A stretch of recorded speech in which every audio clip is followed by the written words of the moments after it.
In this short video, we're going to take a look at how you can open up your Blackboard course and add columns into your gradebook so that you can manually type in grades. So once we've logged into Blackboard here, we are going to go over to the left-hand side and we're going to click Courses.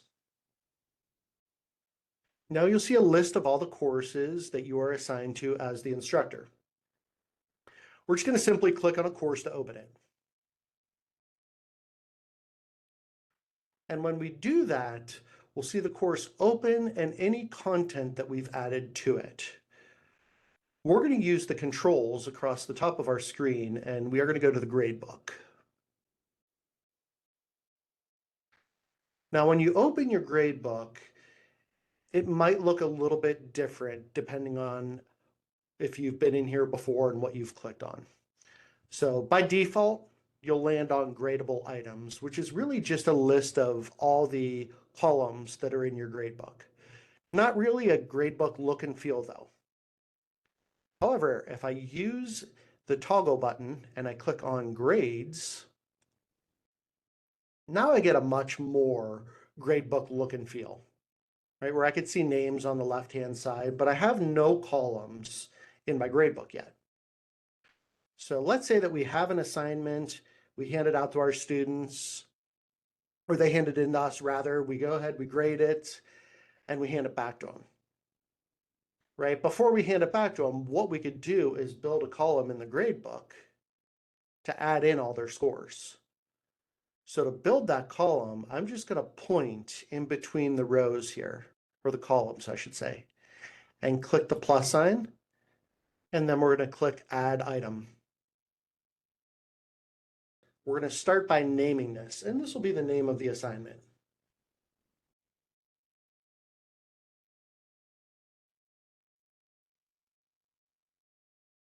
We'll just call this assignment 1. You could choose whether or not you want to make this visible. We'd highly recommend making that visible to your students so that they could see how they're doing. If you'd like to add a due date on this, you can, or you could just simply highlight it and delete it. We'll scroll down here and we will put in the correct number of points that this assignment is worth. So let's say the total number of points are going to be 50. Optionally, you could change the grade category. This is more helpful if you're using a weighted total. The last thing we're going to want to do is click Save.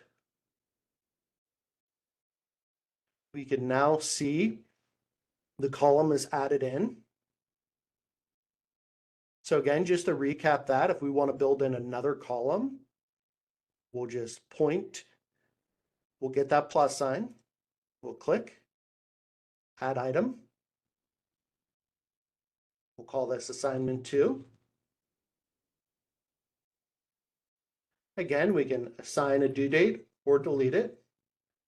We'll say assignment 2 is going to be worth 25 points. And now we'll save it.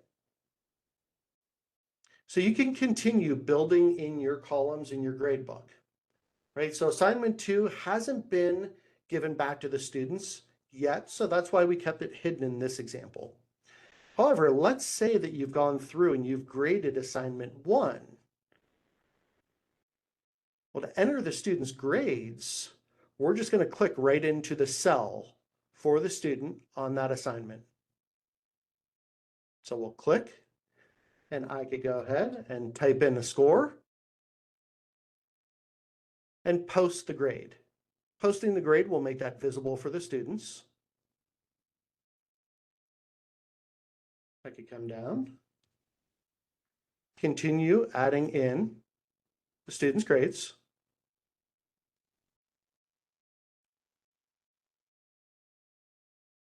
And that's how we would build in our grade columns and assign grades to those columns.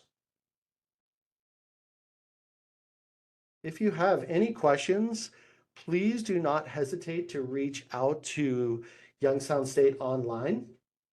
We're happy to help any way we can.